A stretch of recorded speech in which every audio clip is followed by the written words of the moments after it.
तो आज हम शुरुआत करने जा रहे हैं प्रज्ञा योग की। और जैसा कि अभी आपने ध्यान किया और आपको लगा, महसूस हुआ कि एक ऊंचे ऊंचे पहाड़ों के बीच से किस तरीके से सूर्य उदय हो रहा है, और सूर्य के बीच में आप देखिए कि किस तरीके से आपके जो इष्ट हैं, आराध्य हैं, जिन्हें भी आप मानते हैं, वो आपके सामने आए और आपको आशीर्वाद उन्होंने दिया, प्रेम का, करुणा का, साहस का, और उसमें एक और आशीर्वाद दिया, प्रज्ञा का।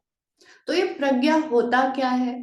और आप सबने शायद ये नाम तो सुना ही होगा, क्योंकि हमारे इंडिया में जो नामकरण का संस्कार के साथ किया जाता है, पर बहुत सोच समझ के किसी का नाम दिया जाता है, क्योंकि नाम से ही पूरे जीवन भर उस नाम से ही व्यक्ति को हम एड्रेस करते हैं।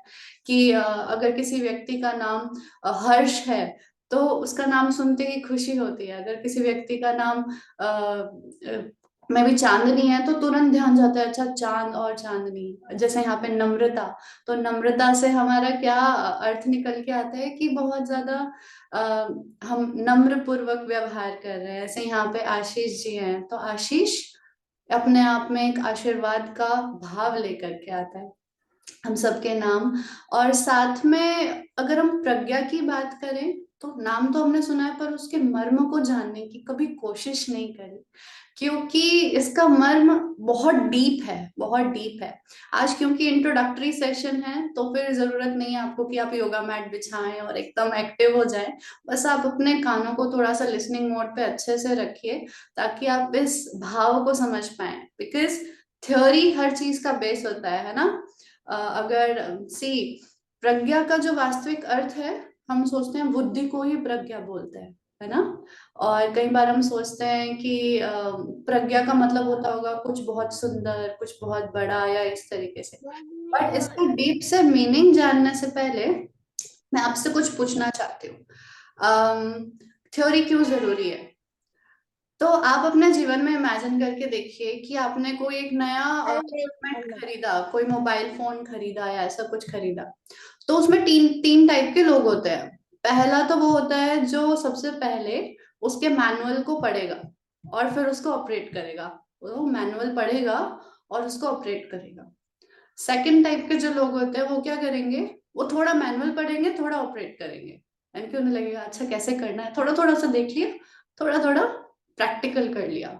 और थर्ड टाइप के लोग होते हैं जो डायरेक्ट प्रैक्टिकल करते हैं, फोन उठाया, मैनुअल एक तरफ, और इंडियंस मैक्सिमम ऐसे ही होता है, मैनुअल एक तरफ और जस्ट प्रैक्टिस, और फिर पता चल जाता है अच्छा ये है, ये है, ये है। और उसमें थोड़ी सी संभावनाएं भी रहती है, अच्छा हमने ये क्या कर दिया, अब किसके पास जाए उसे ठीक कराने।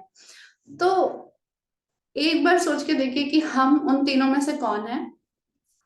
पर वो एक मोबाइल की बात थी, मोबाइल या फिर कोई इक्विपमेंट की बात थी, जिसके अंदर हम मैनुअल पढ़े ना पढ़े तो थोड़ा बहुत डिस्ट्रक्शन या बेहतर हो सकता है।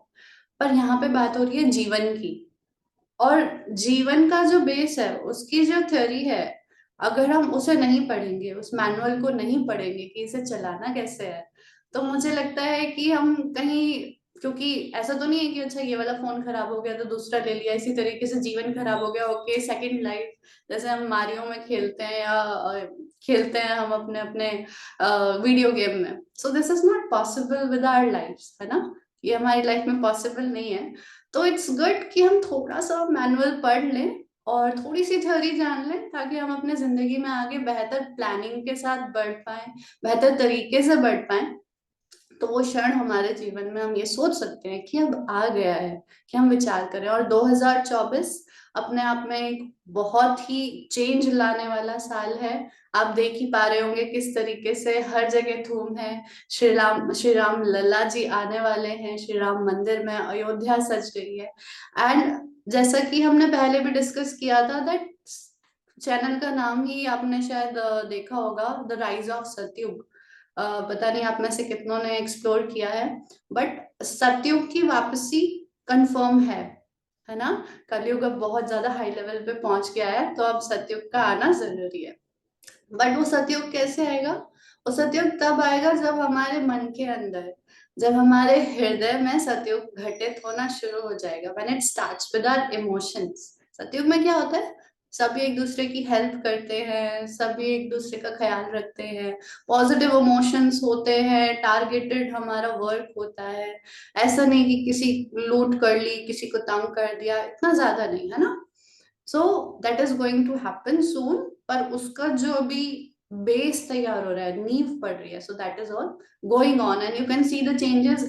और इस साल में अगर आप कोई संकल्प भी लेंगे ना, कोई रेजोल्यूशन भी लेंगे, देन आई बिलीव 90% आप उसमें सक्सेसफुल होंगे। तो इस साल आप संकल्प लेने से ये मत सोचना कि यार हर साल लेते हैं, इस बार भी लेंगे तो ऐसे ही होगा, but no, the planets are changed, the environment is changed, तो आपके संकल्प, आपके रेजोल्यूशंस पूरे जरूर होंगे। Just be consistent with them. तो हम आते हैं थ्योरी पे। आ जाए वापस थ्योरी पे, राइट। प्रज्ञा, प्रज्ञा का मतलब क्या होता है? सो हैव यू सीन कि एक हंस होता है, हंस का नाम सबने सुना है, हंस स्वैन, पता है? हंस की क्वालिटी आप में से कोई बता सकता है, हंस की क्या क्वालिटी होती है? एनीवन अनम्यूट कीजिए और बताइए कि हंस की क्वालिटी क्या होती है, वो ऐसा क्या करता है कि उसमें इतनी क्वालिटी होती है? बताइए, व्हाट कैन बी इट? वो दूध और पानी अलग करता है। Wonderful, very nice Chandrajyoti. वो दूध और पानी अलग कर देता है, एंड इसी वजह से हम, ऑफ कोर्स वो बहुत प्योर होता है और बहुत सुंदर दिखता है, बट उसका जो दूध और पानी में डिफरेंट करने की जो ताकत है, जो क्षमता है, that makes the bird a bit superior to other birds, है ना। उसको हम ऊंचा रखते हैं क्योंकि उसमें ये दिमाग है या फिर उसमें ये बुद्धि है। बट इंग्लिश को ज्यादा बुरा ना बताते हुए, बट स्टिल इंग्लिश के पास जो वर्ड्स की है ना, थोड़ी कमी है। लाइक आई कैन नॉट से it's a poor language, but yes, उसके पास थोड़ी सी कमी है, थोड़ी डेफिशिएंट है वो। और हिंदी में अगर एक ही चीज के चार भाव हैं, तो चार भाव के लिए अलग अलग शब्द है। तो Hindi is such a rich language, Sanskrit is such a rich language. दूध और पानी में अलग करने की क्षमता, अब इसको हम अपनी जिंदगी से कैसे जोड़ सकते हैं? अगर हमारे अंदर बुद्धि है कुछ समझने की, दैट्स अ नॉर्मल बुद्धि, समझ, है ना। पर अगर हमें सही और गलत में डिफरेंस करने की शक्ति है, और सही के लिए आगे बढ़ने की शक्ति है, राइट। दूध तो छोड़ देता है ना, वो पानी तो छोड़ देता है ना, दूध कंज्यूम हो जाता है, ऐसा कुछ भी होता है। अगर हमारे अंदर शक्ति है कि हम सही और गलत में डिफरेंस कर सके और सही रास्ते पर चल सके, उसे हम बोलेंगे Pragya. Okay, so this is the general sense. पर अगर योग की सेंस में बात करें तो ये उससे भी सुपीरियर है। योग की सेंस में प्रज्ञा कहा जाता है जब कोई योगी 12-24 वर्ष तक अच्छे से योग कर लेता है, उसके बाद जैसे कहते हैं ना, अल्टीमेटली आपको क्या चाहिए? हैप्पीनेस चाहिए, सुकून चाहिए, शांति चाहिए, सेटिस्फेक्शन चाहिए। उसी में से एक आती है प्रज्ञा, प्रखर प्रज्ञा। यानी कि प्रज्ञा व्यक्ति को तब मिलती है, सपोज करो आपका हर एक सेकंड प्रज्ञा से युक्त है, तो आप हर सेकंड कितना सोच समझ के यूज करोगे, है कि नहीं? यानी कि आपको पता होगा, okay this second I have utilized, कैसे मैंने इस सेकंड को यूटिलाइज किया, बिकॉज लाइफ इज टाइम। जब हम कोई गाड़ी खरीदते हैं, नहीं तो कितना सोच समझ के खरीदते हैं, लगभग 1 साल भी लग जाता है कई बार। अच्छा ये वाली ले कि ये वाली ले, इसमें ये फीचर्स है कि नहीं है, so we decide so much. कोई घर लेना हो तो कितना सारा टाइम लग जाता है, अच्छा यहाँ पे ले, आसपास ठीक है नहीं है। बट जब हम अपनी जिंदगी को चलाने की बात करें, गाड़ी तो मैं भी, हमें 5-6 साल चलानी हो, मैं भी 10 साल चलानी हो, जिंदगी समथिंग जो हमें, ऑफ कोर्स शतवर्ष का हमें सोच के चलना चाहिए, 100 साल अगर हमें चलानी है, कम भी जितना भी हमें मिला है ये टाइम। सो जब तक भी ये टाइम है, तब तक के लिए अगर हम हर सेकंड उस प्रज्ञा का यूज कर पाए, what is right, what is wrong, and we go on to the rightest path, उसमें कमाल हो जाता है। एग्जाम्पल मैं आपको एक और देती हूँ, हमें अपने जिंदगी को कैसे जीना चाहिए। वी नेवर नो, जैसे किसी होटल में चेक इन होता है, हम किसी होटल में जाते हैं, वहां पे रुकते हैं, और फिर थोड़े दिन रुक के हम वहां से चले जाते हैं। वो हमारा जो होटल है वो हमारा घर नहीं होता, एग्री, वो हमारा घर नहीं होता। सिमिलरली, अगर हम इस धरती पे आए हैं, सो हम यहाँ पे आए हैं, और उसके बाद हमें यहाँ की चीजें लेके जानी नहीं है, राइट। होटल की हम कुछ चीजें तो नहीं उठा के ले जाते हैं, एक्सेप्शंस की बात मैं नहीं कर रही हूँ, छोटे बच्चों की या फिर शरारती बच्चों की। बट हमें वहां से कुछ लेके जाना नहीं है, और हमें नहीं पता कब हमारा चेकआउट हो जाए, वी नेवर नो, है ना। बट जितने टाइम के लिए आए हैं, क्या हम उसमें एंजॉय कर सकते हैं? एंजॉय कैसे? हर एक मोमेंट को यूटिलाइज करके। एंजॉय क्यों कह रही हूँ मैं? एंजॉय इसलिए कह रही हूँ, आप सभी को रेनबोज पसंद है, जैसे यहाँ पे मैं थोड़े छोटे बच्चे भी देख पा रही हूँ। आपको रेनबोज पसंद है? नम्रता पूर्वी, थम्स अप ऐसे करके दिखाओ, यू लाइक रेनबोज, है ना। रेनबो जब आता है कितने देर के लिए आता होगा? मे बी 1 मिनट, 2 मिनट, कितने देर के लिए आता होगा? इतना ही, है ना। बट वो उतनी सी देर में कितनी खुशियां बांट के चला जाता है और कितने रंग बांट के चला जाता है। तो हमें रेनबो से सीखना चाहिए कि he is utilizing so much, और हम इतनी सी देर के लिए आए हैं, और इसमें भी हम कितनी टेंशन, कितना स्ट्रेस और कितना जो है एक्स्ट्रा एंजाइटी लेके बैठे हुए हैं। So this doesn't make sense, है ना। तो इसी लाइफ की सच्चाई को जानने के लिए और योग को जानने के लिए हम आज से शुरू करने वाले हैं प्रज्ञा योग सेशंस, प्रज्ञा योग साधना। ओके, सो आज थोड़ा सा फिलोसफिकल हो सकता है, कल से हम प्रैक्टिकल करेंगे और चीजों को जानेंगे, देखेंगे। अभी मैं आपको थोड़ा सा एक पीपीटी के जरिए भी दिखा देती हूँ किस तरीके से जो है प्रज्ञा योग में कौन कौन सी चीजें हैं और उसके अंदर क्या क्या है, वो भी मैं आपको शो कर देती हूँ। So I hope, just a second, I just upload, I be uploading the PPT.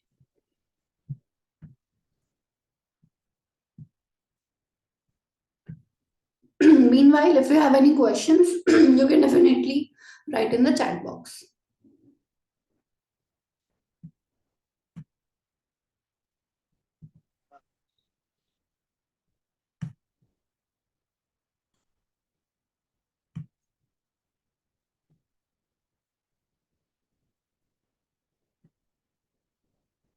Okay.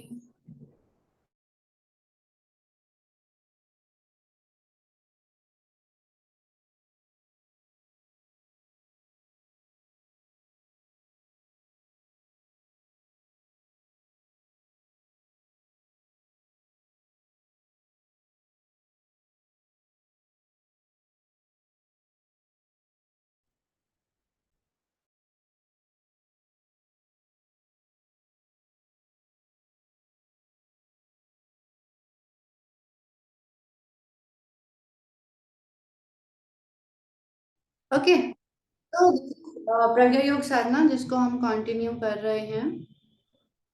Okay, सो इसके अंदर हम of course as introductory session है, तो ये भी आपको बताना होगा कि हम फ्यूचर में कौन कौन सी चीजें जो हैं देखने वाले हैं, समझने वाले हैं, जानने वाले हैं। So here you can see today we have the introduction of Pragya Yoga. इसके थोड़े से प्रिंसिपल जो हम जस्ट इसके तुरंत बाद जानेंगे। कल हम ज्ञान योग के बारे में जानेंगे। सी, योग की अलग अलग धाराएं हैं, और वो जो धाराएं हैं वो, यू कैन सी, राजयोग भी एक चीज होती है जिसके अंदर यम नियम आसन प्राणायाम फॉलो करते हैं। कुछ हठ योग होता है जिसमें आपने देखा होगा लोग बहुत हार्ड आसन करते हैं, है ना, और अपने आप को जबरदस्ती करके या फिर हठ पूर्वक करके खुद को ढालते हैं, अपने शरीर को मजबूत बनाते हैं। आपने देखा होगा एक भक्ति योग होता है जिसके अंदर व्यक्ति पूरी तरीके से भक्तिमय होकर भजन करके अपने आप को भगवान के प्रति समर्पित करता है। सो बहुत सारे फॉर्म्स हैं योग के, उन सब के बारे में हम डिटेल में इस वर्कशॉप में तो नहीं जानेंगे, बट आने वाली वर्कशॉप में हम उसमें जानेंगे। सो ये जो ज्ञान योग यहाँ पे लिखा हुआ है, ये प्रज्ञा योग के अंदर का पार्ट है। सो पहली बात, ये योग दिया किसने है, प्रज्ञा योग दिया किसने है, उसके बारे में भी हम जानते हैं। Okay, so what exactly is Pragya Yoga? So प्रज्ञा योग एक ऐसा डिवाइस है जो हमें स्पिरिचुअली एलिवेट करेगा, स्पिरिचुअली एलिवेट करेगा हमारी इंसाइट को, हमारे सोचने समझने की शक्ति को, हमारी इंट्यूशन को। और हमारा अगर डेली रूटीन ठीक हो जाएगा then will be perfectly fine. अगर मैं आपसे पूछूं कि हम कौन है, तो आप लोग क्या बोलेंगे? Who we are, this body, this senses, everything, है ना। और साथ में एक और चीज, और कौन है? हम एक्चुअल में कौन है? यस, अनम्यूट एंड से। हम हैं We are stones. We are souls, perfectly. Thank you, Mr. Ashish. So we are souls, but बाकी सबको कैसे समझाया जाए कि हम souls हैं? And how can we believe कि हम souls हैं? तो हम एक एग्जाम्पल के थ्रू समझने की कोशिश करते हैं. Okay, so everyone, just let me know.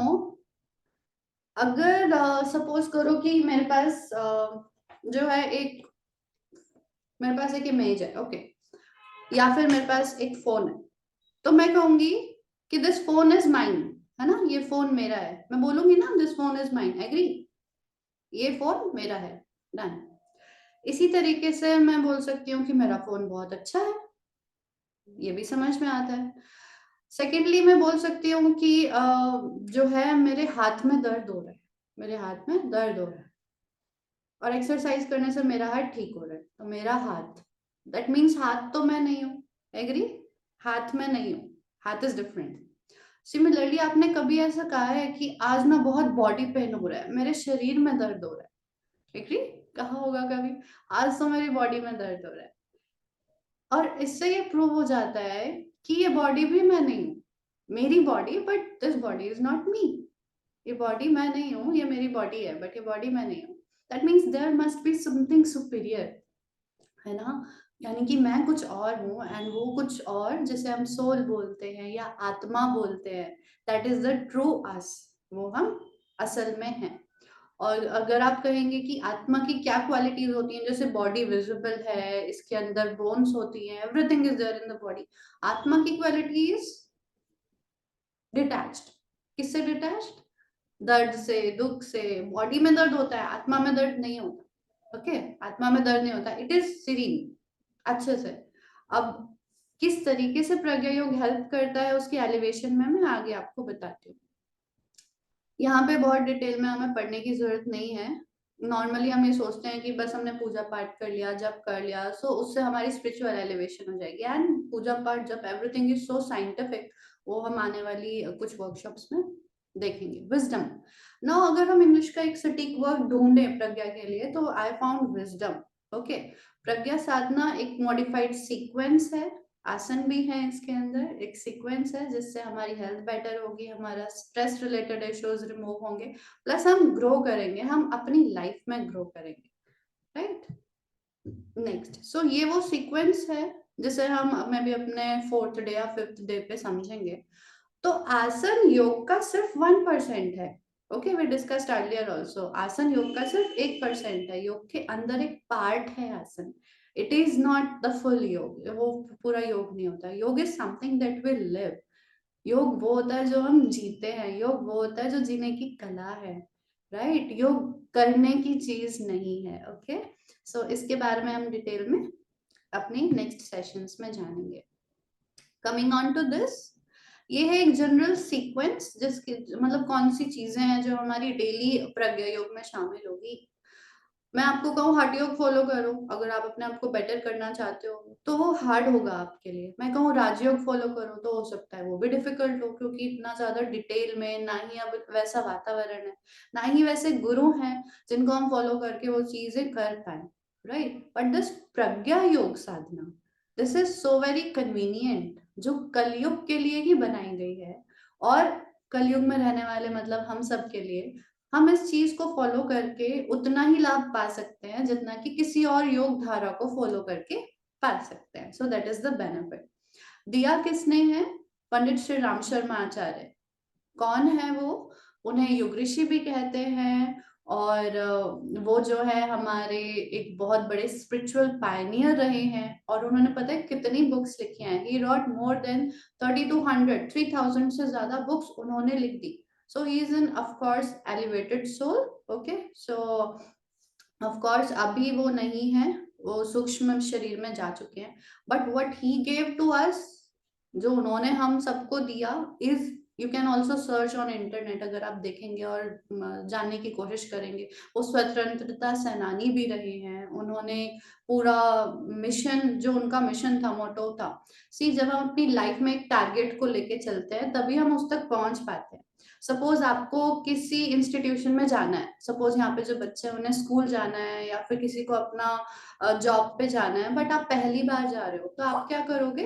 अपना जीपीएस खोलोगे और उसके अंदर एड्रेस को टाइप करोगे, राइट? ऐसा तो नहीं है कि बस जीपीएस जहां ले जा रहे हैं वहीं चले जाओ, नो।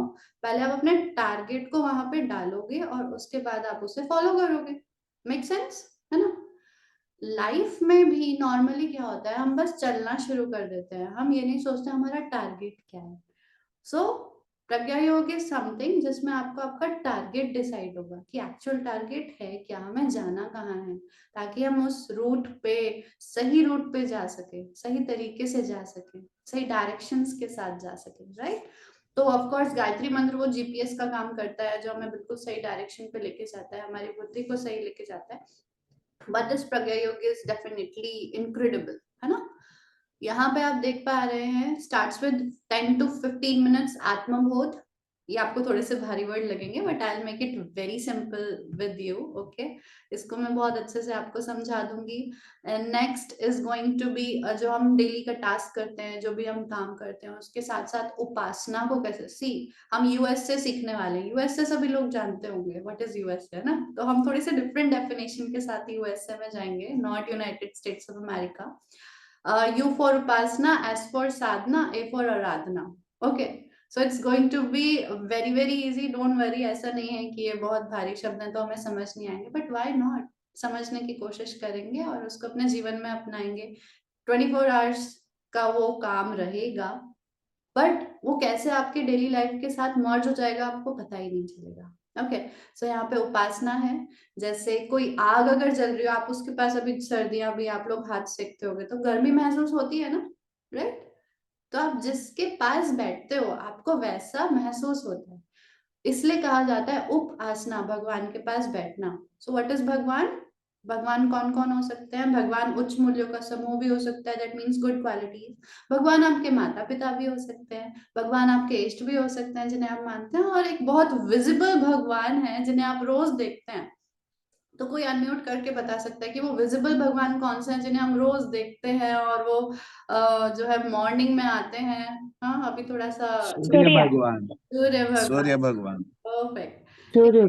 तो आप इनमें से किसी के पास भी 10-15 मिनट बिताएंगे तो आपको उनकी ऊर्जा, उनकी जो एनर्जी है वो आप तक मिलेगी, ठीक वैसी जैसे आपके पास बैठने पे हमें गर्मी मिलती है, राइट? देन थर्ड स्टेप क्या है? Completion devote 15 to 20 minutes for reflecting over one's present state, यानी कि अभी हम कैसे हैं, है ना? अब जब हमें पता हो गया ओके हम सेकंड माले पे, हमें 15 माले पे जाना है, तो पहले पता हो कि हम कौन से पे, तभी तो हम लिफ्ट में दबाएंगे ना ओके हमें 15 पे जाना है।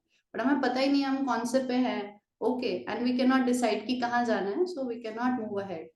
देन वी हैव तत्वबोध, उसके बारे में भी हम बाद में जानेंगे। So it's going like sleeping से पहले किस तरीके से आप सेल्फ सजेशन, ऑटो सजेशन कर सकते हैं, जिसमें आप जो चाहे वो आप पा सकते हैं, राइट? आपने सुना होगा लॉ ऑफ अट्रैक्शन होता है, सीक्रेट एक बुक लिखी गई है। So everything will get to know here. And then 1 day fasting. Fasting of course बच्चों के लिए नहीं है, बट इसका क्या बेनिफिट होता है, साइंटिफिक बेनिफिट क्या है, बेनिफिट क्या है वो हम जानेंगे। ओके, अब इसका फायदा क्या है? सी, प्रज्ञा योग एक इंटरमीडिएट, एकदम से ऐसे कैश ट्रांजैक्शन की तरह है ना? अगर सी, अगर आपको थोड़े थोड़े पैसे दिए जाए, ठीक है, थोड़े थोड़े पैसे दिए जाए, कैसे? आपने सपोज करो कि आज अच्छा अच्छा खाया, यानी कि बेनिफिशियल खाया, फिर कल खाया, तो आपको थोड़ा थोड़ा बेनिफिट हो रहा है, रोज रोज, रोज रोज थोड़ा थोड़ा, है ना? कहते हैं रोज थोड़ा थोड़ा काम करो तो बड़ा एक, 1 स्टेप एट ए टाइम, जिसकी शुरुआत हमने की थी। बट प्रज्ञा योग एक ऐसी जीवन साधना है जिसमें एकदम से आपको ज्यादा मुनाफा हो जाएगा, biggest benefit that one can have. तो हम जानेंगे कि ये कैसा बेनिफिट है और इसमें हमें क्या क्या प्रॉफिट्स होंगे, किस तरीके से हम ये चीजें कर सकते हैं। इससे हमारे जितने भी बैड ट्रेड्स हैं, बैड हैबिट्स हैं, वो सब छूट जाएंगी, और उसके बाद भी हम एक बहुत अच्छे स्पिरिचुअल प्रोग्रेस और पाथ की तरफ जा सकते हैं। Okay, so these were the basics जो हम सीखने वाले हैं, जानने वाले हैं, और बहुत इंटरेस्टिंग तरीके से। और आज की बात को हम ज्यादा लंबा ना लेते हुए, मैं आपको जस्ट एक चीज और एक छोटी सी कहानी से समाप्त कर देते हैं, राइट? सो आप सभी महात्मा बुद्ध को जानते होंगे, राइट? सो महात्मा बुद्ध, वो जब अपनी स्पिरिचुअल प्रोग्रेस पे थे तो वो बैठे हुए थे, और वो प्रवचन भी देते थे, तो उनकी आंखें खुली हुई थी। तो एक बहुत सिद्ध महात्मा है महावीर, जब वो वहां से गुजरे तो सामने बुद्ध जी के शिष्य बैठे हुए थे और महात्मा बुद्ध इस तरीके से बैठे हुए थे। तो साइड में से महावीर जी गुजरे और उनसे बोले कि तुम अपनी आंखें बंद करो। तो महात्मा बुद्ध की आंखें उस टाइम पे ऑलरेडी बंद थी, तो शिष्य कंफ्यूज हो गए कि ये तो बंद ही करी हुई है, महात्मा बुद्ध ने तो अपनी आंखें बंद ही करी हुई है, ये क्यों बोल रहे हैं आंखें बंद करो। ठीक है। उसके बाद फिर नेक्स्ट टाइम लगभग एक महीने बाद वो फिर से आए महावीर जी। उस टाइम भी बुद्ध जी की आंखें बंद थी, वो मेडिटेशन में थे, वो आके फिर बोले अपनी आंखें बंद करो। तो शिष्य फिर कंफ्यूज हो गई, ये क्या उल्टा सीधा बोल रहे हैं। फिर 6 महीने बाद वो फिर से आए, तब बुद्ध जी की आंखें खुली थी और वो सबको देख पा रहे थे, प्रवचन दे रहे थे। तब महावीर जी बोले कि मैं बहुत हर्षित हूँ कि आज आपकी आंखें बंद है। तो शिष्य सोचे आज तो ये आंखें खोल के प्रवचन दे रहे हैं, ये कैसे हो गया। तो उनके जाने के बाद उनके शिष्यों ने पूछा कि बुद्ध जी बताइए कैसे ऊपर नीचे, आप कभी कभी जब आंखें खुली हैं तो कह रहे हैं बंद है, बंद है तो कह रहे खुली है। तो महात्मा बुद्ध जी ने बताया कि उस समय जब वो पहले आए थे तब मेरी बाहरी आंखें तो बंद थी पर मेरी मन की आंखें खुली थी। सो व्हेन यू मेडिटेट और यू कंसंट्रेट, हमारा मन हर जगह इधर से उधर जा सकता है। मैं अभी बोलूं कि अभी आप सोचो ताजमहल के बारे में, आप पहुंच चुके होगे अब तक ताजमहल, राइट। सो इतना फास्ट है हमारा मन। सो विल लर्न कि किस तरीके से हम बॉस बन के और इस टीम लीडर को, हमारे ऑर्गेनाइजेशन हायरार्की भी सीखेंगे अपने आने वाली सेशंस में। तो उन्होंने कहा मन की आंखें खुली थी और अब मेरी मन की आंखें बंद है, that means I am stable now. अब मैं बार बार नहीं सोचता हूँ, अच्छा उसने मेरे को ये बोल दिया, ये हो गया वो हो गया। So it's like relaxed, full relaxation है ना। और जब हम स्टेबिलिटी के साथ अपनी लाइफ में बढ़ते हैं, सो देर इज, ऐसा कुछ हो ही नहीं सकता जो आप नहीं पा सको, राइट। ये बिल्कुल वैसे ही है जैसे एक लेंस से कंसंट्रेट करके धूप आती है और एक पेपर को जला देती है।